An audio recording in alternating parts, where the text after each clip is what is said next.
fanga qiziquvchi yosh dasturchi o'quvchilar diqqatiga.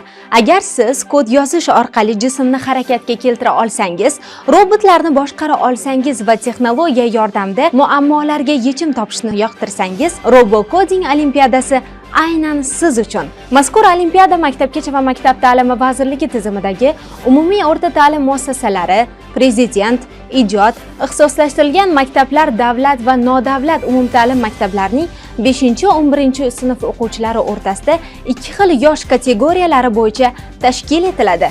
Birinchi kategoriya 5-8 sinf o'quvchilarini o'z ichiga oladi. Ikkinchi kategoriya 9-sinfdan 11-sinfgacha bo'lgan o'quvchilar o'rtasida jamoaviy tarzda bo'lib o'tadi va har bir jamoa 2 nafar ishtirokchidan iborat bo'ladi. Tanlov 4 bosqichda tashkil etiladi.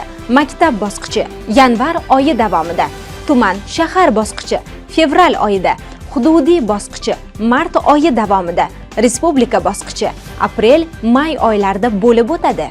Olimpiadaning dastlabki bosqichida o'quvchilar dasturlashdan foydalangan holda belgilangan talablarga mos chiziqlar bo'ylab harakatlana oladigan maxsus robot yaratadilar.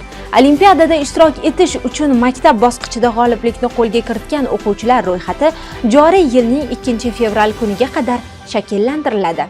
Mazkur jamoalar davlat yoki nodavlat ta'lim tashkiloti ma'muriyati qarori asosida olimpiadaning keyingi bosqichida ishtirok etish uchun tavsiya etiladi.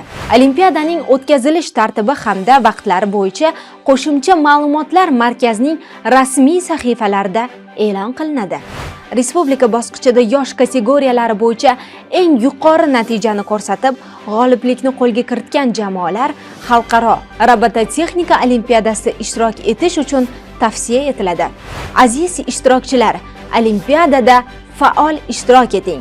Bu aynan sizning imkoniyatingiz bo'lishi mumkin.